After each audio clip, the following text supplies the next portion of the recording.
भाजपा तो खुली दुश्मन है मुसलमानों से। सिर्फ एक भी एमपी नहीं मुसलमान, एक भी राज्यसभा मुसलमान नहीं, एक भी लोकसभा में मुसलमान नहीं, एक भी मिनिस्टर नहीं। अब ओम प्रकाश बिरला जी का भी नाम रहेगा, देख लीजिएगा किस कैटेगरी में रहेगा। इनके मुंह में सेलो टेप लगाता है। क्या अपने इलाके में तो कुत्ता भी अपने आप को शेर समझता है, तो इसका मतलब क्या हो जाता है? कुत्ता शेर हो जाता है। बसपा के सभी सांसदों को खड़ा होना चाहिए था, कांग्रेस के सांसदों को खड़ा होना चाहिए। राहुल गांधी ड्रामा करने चले गए, दानी चली होगा, करनी अलग कथनी अलग। ये तो नरेंद्र मोदी सरकार का यही थीम लाइन है। झूठ बोलो, झूठ झूठ बोलते रहो, मक्कारी करो, अय्यारी करो। नरेंद्र मोदी की सरकार में शाबाशी लो। लोकतंत्र के मंदिर में जहां सांसदों को मान्य शब्द कहकर नवाजा जाता है, वहीं पर सांसदों को ऐसी भद्दी भद्दी गालियां, ऐसी अमर्यादित भाषा का प्रयोग किया जाता है और लोकसभा स्पीकर पर तुरंत कार्रवाई नहीं करते हैं और सुनते रहते हैं।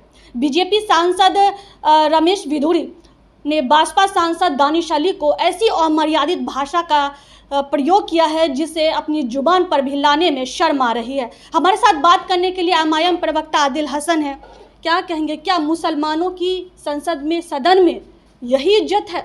देखिए, मुसलमान का तो ऐसे भी स्ट्रेंथ कम है, और जिस तरीके से इतनी ओछी टिप्पणी की है, क्या मेरा सवाल नरेंद्र मोदी जी किससे है? जेपी नड्डा साहब से है, अमित शाह जी से और राजनाथ जी से है। आप बतलाइए, दो वरिष्ठ मंत्री रहा डॉक्टर हर्षवर्धन साहब को हम लोग इतना इज्जत समझते थे, इतना पॉजिटिव आदमी, और कभी मुसलमानों की ईद में जा रहे हैं, बकरीद में जा रहे हैं। क्या ये दोहरा चरित्र रखते हैं हर्षवर्धन साहब आप? और रविशंकर प्रसाद साहब, आप तो लॉ मिनिस्टर रहे, आईबी मिनिस्टर रहे, आईटी मिनिस्टर रहे, क्या नहीं रहे? आपको इतने इज्जत सम्मान लोगों ने दिया। आप भी जब भी सुशील मोदी रमज़ान में अफ्तार पार्टी देते हैं, आप उसमें टोपी लगा के रहते हैं, और मुसलमानों को गाली दे रहे हैं। आप मुस्कुरा रहे थे, ताली बजा रहे थे, क्या दिखाना चाहते हैं? फिर नरेंद्र मोदी G20 के बाद किंग जो आए थे वहाँ से, प्रिंस सलमान, उनसे क्यों गले मिलते हैं? मेरे लीडर बैरिस्टर सदुन ओवैसी साहब कहते हैं कि भारत के मुसलमानों से गले मिलते हुए मोदी जी को नहीं दिखता है, लेकिन विदेश के मुसलमानों से बहुत इनको प्यार रहता है। हज़ारों करोड़ का इन्वेस्टमेंट आता है, जाता है आज देश में। क्या बतलाइए, यही वीडियो जो है ट्रांसलेट करके अरब देशों में जाए तो क्या भारत की छवि बनेगी? एक लोकतंत्र के मंदिर में जो सबसे बड़ा हाईएस्ट डेमोक्रेसी का टेम्पल है, उस पर ऐसे बुलवाइएगा और स्पीकर चुप रहते हैं। अरे सोमनाथ चटर्जी साहब भी स्पीकर थे। जब तक आज़ाद भारत रहेगा, जब तक लोकतंत्र रहेगा, तब क़यामत की सुबह तक उनका नाम जिंदा रहेगा। ओम प्रकाश बिरला जी, आप किस कैटेगरी में अपने आप को चाहते हैं?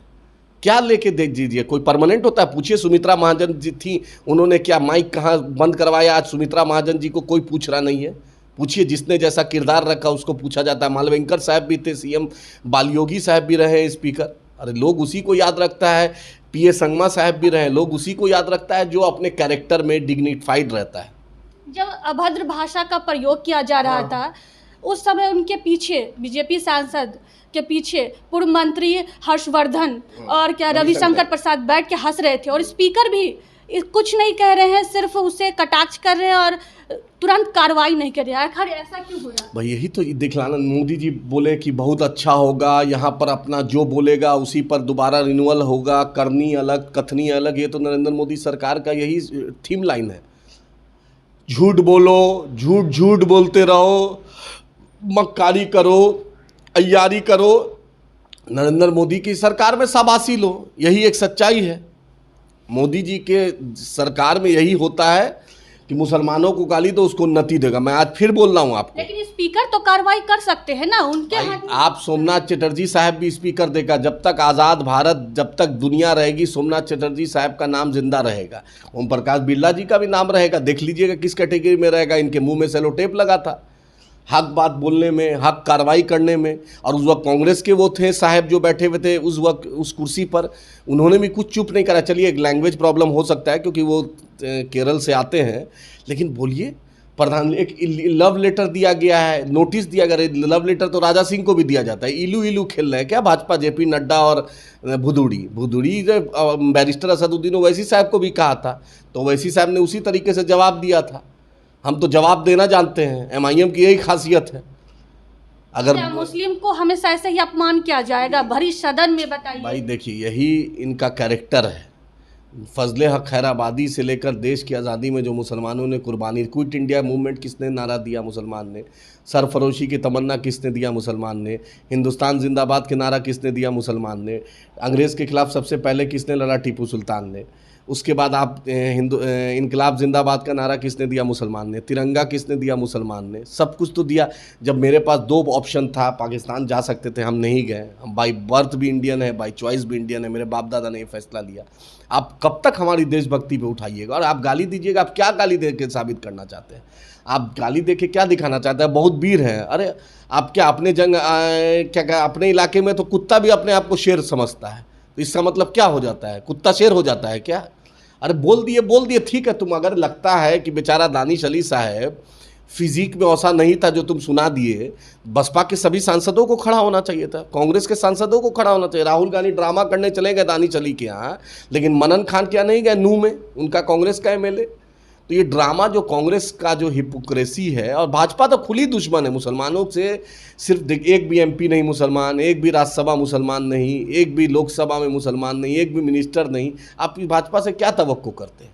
ये देश की जनता है, 140 करोड़ जनता जानती है भाजपा की औकात बिना मुसलमान, बिना शेरवानी, बिना बिरयानी, बिना पाकिस्तान, बिना मंदिर, बिना मस्जिद, ये जो 7-8 वर्ड डिक्शनरी में है, अगर ये ना रहे तो भाजपा की औकात नहीं। विधानसभा में 50 सीट कहीं पार कर पाए, कहीं लोकसभा में 50 सीट पर। बिना मुसलमान लिए हुए इनको नींद नहीं आती है।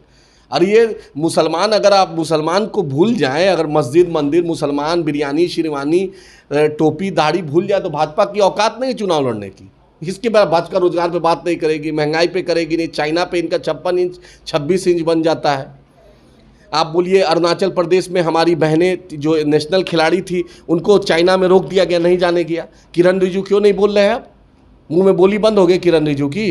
राहुल गांधी को बोल रहे थे, इसको बोल रहे थे, उसको बोल रहे थे, सच्चाई क्यों नहीं किरण रिजिजू बोल पाए? अब उन्हीं के प्रदेश की है, नॉर्थ ईस्ट। हेमंत बिस्वासा की अब औकात नहीं है बोलने की। नॉर्थ ईस्ट का बनते हैं, नेडा का वो कन्वेनर बनते हैं एनडीए के। तो क्या हुआ? नॉर्थ ईस्ट डेमोक्रेटिक अलायंस में 3 अरुणाचल प्रदेश की बेटियां को रोक दिया गया चाइना में। क्या हुआ? भाई देश तो इंसाफ करेगा, याद रखिए। मैं देश की जनता, सम्मानित जनता पे विश्वास रखता हूँ, ज़रूर इंसाफ करेगा। और वक्त आ गया, इंसाफ होगा। नरेंद्र मोदी जी, सूर्य अस्त होने वाला है, अहंकार अस्त होगा। लोग पूछ रहा है महंगाई, रोजगार, 15 लाख, 100 स्मार्ट सिटी, लोग पूछ रहे हैं। लोग पूछ रहा है कि मेरे खाते में 2 करोड़ नौजवान पूछ रहा है रोजगार कहाँ है। लोग पूछ रहा है कि आपका आखिर सैन्य का शौर्य कहाँ, दाऊद कब आएंगे। लोग पूछ रहा है बिरयानी खाने नवाज शरीफ के आप जाते हैं, इल्ज़ाम दूसरे पे लगाते हैं। लोग तो ये पूछ रहा है। तो देखिए, भाजपा शुरू से ही मुसलमानों के खिलाफ है, हमेशा विरोधी रहते हैं।